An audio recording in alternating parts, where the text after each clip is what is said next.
Embark on a journey back to the 80s, the golden era of music, a time when music became a cultural phenomenon and pop and rock albums redefined the music industry. We start our journey with the genius of Prince. Stay tuned. Released on March 30th, 1987, Prince's Sign of the Times was a bold statement. This album skillfully blended funk, pop, soul, and rock, displaying Prince's audacious creativity. Critics lauded it, fans loved it, and it's now considered a premier album of the 80s. Prince was a trend-setting virtuoso whose influence persists. Next on our journey, we venture into the heart of rock with U2. On March 9, 1987 marked the release of U2's The Joshua Tree, an album that would become a rock staple. This album launched U2 into international stardom, resonating with a generation facing a rapidly changing world. Its introspective anthems topped charts globally and won a Grammy. The Joshua Tree's influence is still felt today, proving that great music is timeless. From rock, we transition to the soulful sound of Luther Vandross. On August 12, 1981, Luther Vandross released his debut album, Never Too Much, a soul showcasing his velvety vocals. It was a hit, defining Vandross's place in the R&B scene. The title track topped charts and remains iconic. The album marked the start of Vandross's influential career, making a lasting impact on R&B. Next, we take a turn to the heartland with Bruce Springsteen. June 4, 1984 saw the release of Bruce Springsteen's Born in the USA, an album that captured the American spirit and achieved commercial success.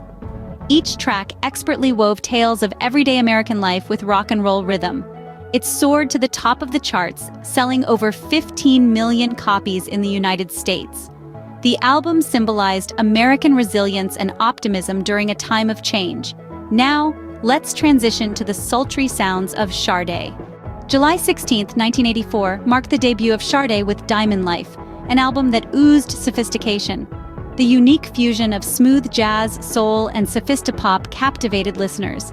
Diamond Life was an immediate hit, selling over 6 million copies. Its influence on contemporary R&B is evident. Next, we explore the alternative edge of the 80s with REM.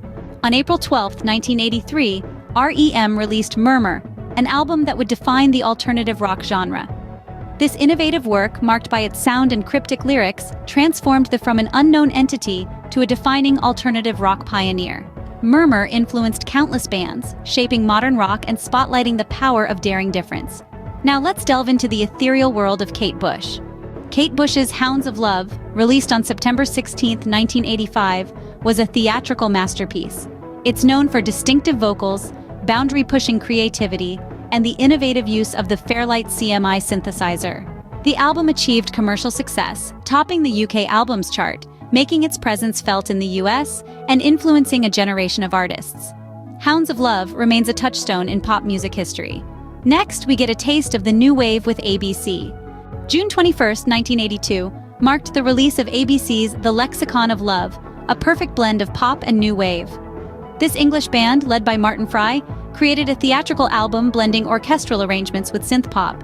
Its commercial success topped the UK Albums Chart. With its unique sound and soundscapes, the album influenced the pop music landscape. Now, we groove to the Celtic soul of Dexy Midnight Runners. July 22, 1982 saw Dexy Midnight Runners release Tu Rai a Celtic soul masterpiece. Led by Kevin Rowland, this British band brought a unique sound to music. Their album was a success, and the hit Come On Eileen turned them into pop legends. Its catchy tune became an international sensation, defining an era. Tu Rai remains a testament to their innovative spirit. Finally, we arrive at the king of pop himself, Michael Jackson. On November 30, 1982, Michael Jackson released Thriller, a masterpiece that redefined pop music. It was the most successful album in history, selling 66 million copies globally and transforming Jackson into a global icon. The album's tracks each told a story, displaying Jackson's captivating ability, his enduring legacy to inspire today's pop music. There you have it, 10 of the best albums of the 80s, a decade that truly shaped the music we listen to today.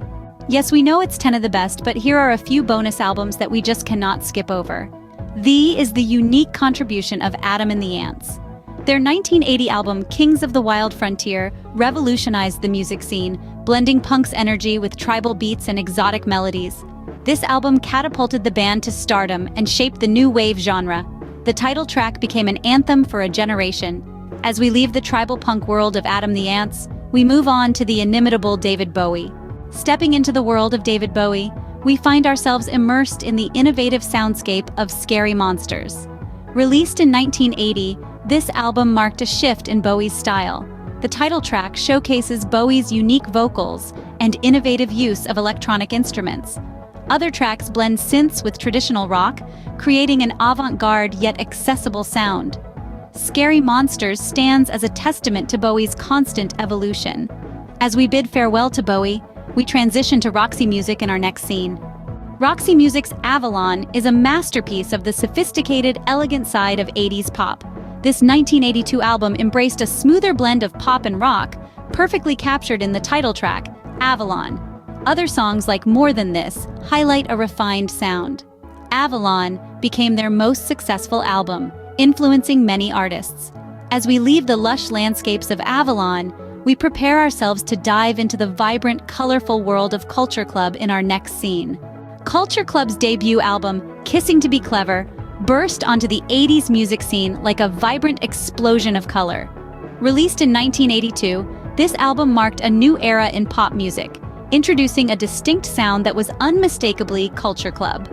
It was a blend of pop, rock, and new wave. Boy George's unique style and voice became iconic. Standout tracks like Do You Really Want to Hurt Me and Time, Clock of the Heart perfectly captured the band's lyricism and sound. Leaving the vibrant world of Culture Club, we dive headfirst into the soulful sounds of George Michael's Faith. This 1987 album marked a change from synth pop to soulful sound. Faith is a blend of pop, soul, and funk, with gospel undertones. Hits like Father Figure showcase Michael's songwriting. It sold over 25 million copies, making it one of the best-selling albums of all time and cementing George Michael's status as a pop icon. There we have it, 10 of the best and just a few more of the best albums released in the 80s.